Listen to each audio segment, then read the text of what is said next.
Today, Martha and I want to talk to you about the core belief of I feel guilty. Begin to think about it as how innocent we are and how it's natural and normal to have guilt. And that the things that we're guilty for, however, it's not true guilt. It's not the purpose of guilt. Like if I say something harmful or mean or something, then to be informed by that, to see how that impacted you, to see how the effective was, then that's healthy guilt that I can see that informs me. Like that's not going to go well for me to care for my relationships or care for myself.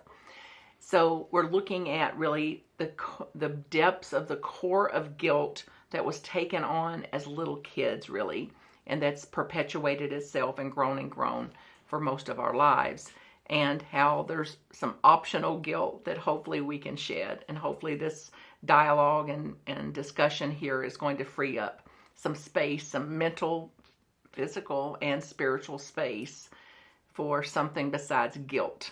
And I like to say it as to begin to imagine if you didn't have any Velcro for guilt. So even if somebody was heaping guilt at you or using guilt to manipulate or control you, what if it didn't stick? What would it be like to absolutely have no Velcro for that guilt?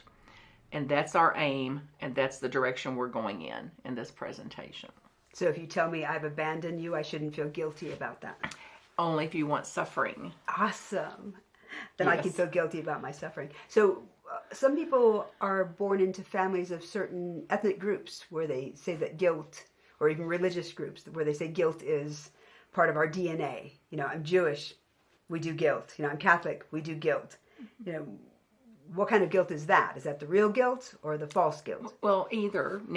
It's neither. Some kind of concept that's some justification for how I'm being or how the family's being. And all explanation, justification, rationalizations are all defense, really.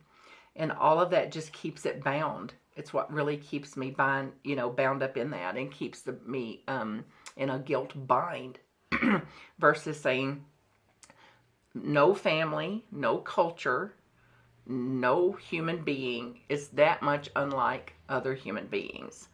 So not to fall asleep to that or to deny that. So wherever human beings are, there's guilt. Where there's a mother in the room, there'll be guilt.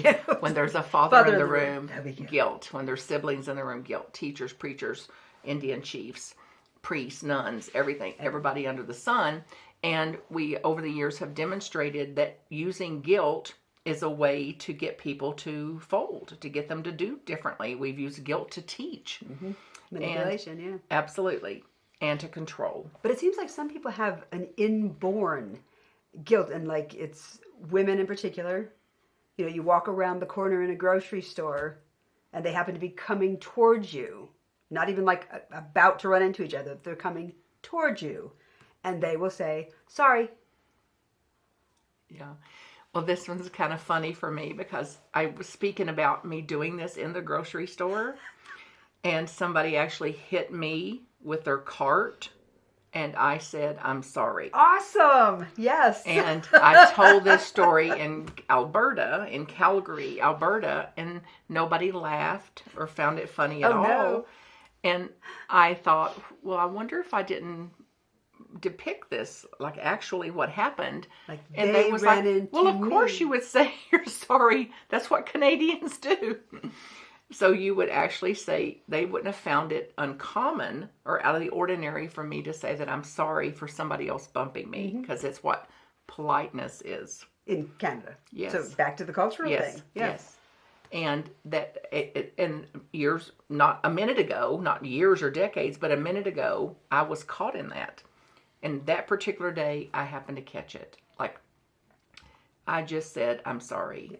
And I had somebody, a boyfriend actually, who tried to teach me in my 20s to stop saying I'm sorry, and how powerless it was and impotent, really.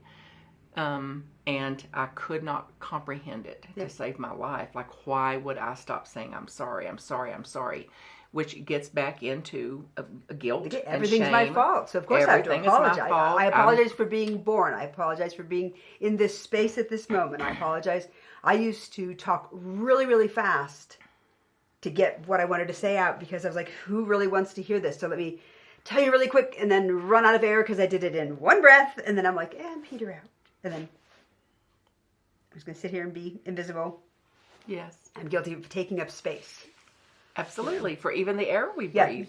So this is this deep-rooted, deep-seated guilt and fear that's in that there's something wrong with me, I'm not okay, I'm faulty, flawed in some way. And then we pick something from a story that we've held on to prove, no, I'm guilty. I'm guilty of this thing in my past, and therefore I'm going to do penance for the rest of my life. Yes. For this illusionary, imaginary meaning that I gave the thing that happened in the past. Which is normal as anything could be. Like us and the people we know have not done something all that extreme. So that what we were doing were run-of-the-mill kind of basic human behaviors, which doesn't condone it, doesn't mean that somebody didn't get hurt by it, or certainly make it okay. But it's absolutely routine. And we're still so guilty for those things. And then never mind that 90% of our life, we didn't do anything like that. Yeah. And then 10%, we had slips like that, and we're absolutely stuck. Well, we make it define us. That's our definition. And that 10% or 1% or whatever it is, it's worse. What I say is that's where all the pain is in that. And then it's blind to how well I actually did, particularly in some very extreme circumstances, that it's a miracle it didn't go the opposite way of that. Yeah. So what I do with people with guilt is I tell them to tell me what their payoff is. As long as I feel guilty, I don't have to what? Or as long as I feel guilty, I get to what? I get to be the victim. I get to play small. I don't have to own my power. I don't have to step into that. I don't have to embrace my innocence. Yes. Or take responsibility for my life. I get to keep displacing it as just like I don't want to be the cause of it. While I'm secretly afraid that I am the cause of it, that it's my fault, that I'm going to keep displacing that out there. That then actually becomes the identity, the persona, that I'm the guilty one. I'm the one that it's just so huge, I can never come out from under it, versus it's a concept. Yeah. A concept. It can absolutely, I can come out from under this. So what do you do for people who, like those folks that are always like, I'm sorry, and they do the same thing again. I'm sorry, they do the same thing again. I'm sorry. What do you tell people? Well, in coaching and mentoring people, I've actually encouraged them and invited them to stop it, to actually not use the word, to just break out of it a little bit, which is what I had to do with myself. Like, I got so extreme with it that I wouldn't let myself utter the word. Even if I felt regret or remorse, I would not speak the words I'm sorry for a little bit. What would you say instead? Anything? Maybe that I regret this, or this didn't go the way I thought, or I hope for a different outcome here. Some way to express sorry, but without speaking the word. Nice. To get some very specific break, some circuit breaking to this. So I would offer that to people to encourage that too. I'm clearly not the kinder, gentler coach that you are, because mine is, don't be sorry, just change your behavior. That's my response.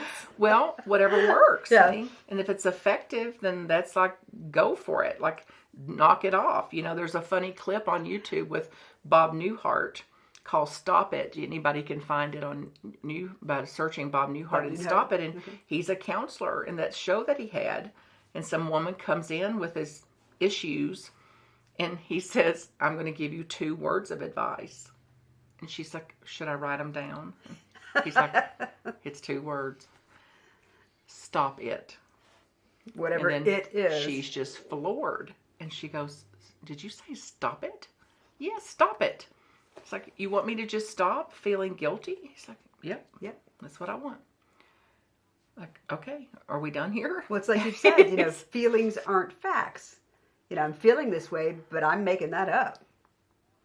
Is exactly. The bottom line. Yeah. Which is there's real power in that, to understand that the feelings are going to continue to occur if I don't deal with this thinking. Yeah. If I don't take this concept down or this idea, notion around guilt, then I'm going to have feelings of guilt.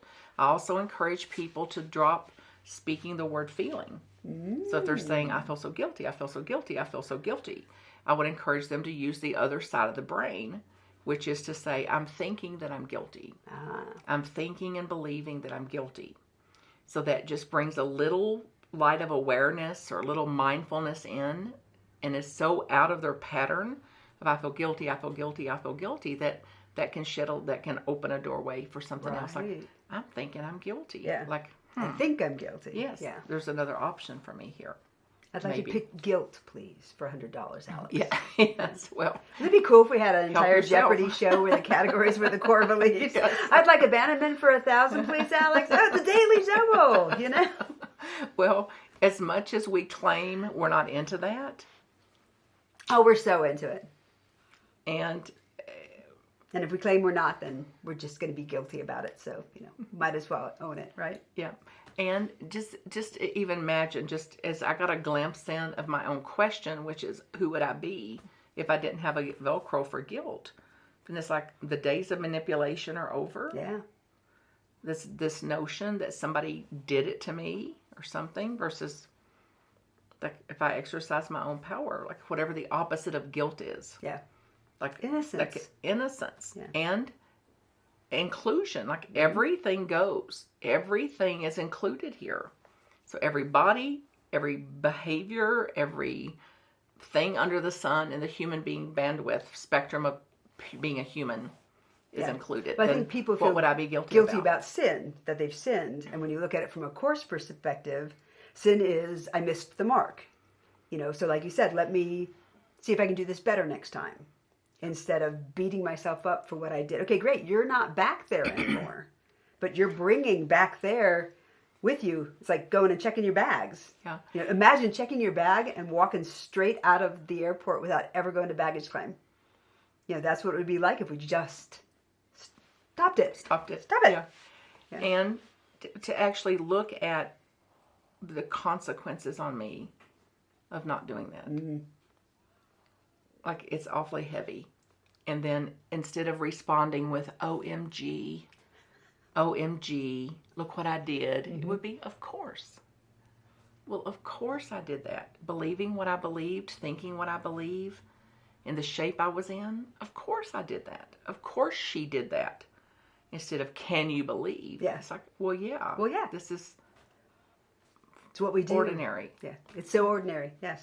Everything's so ordinary. Yeah. So, guilt no more.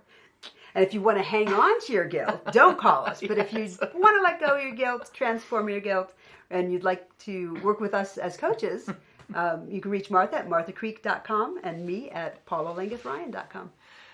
And just a little disclaimer, you may not think I'm the nice one all the time.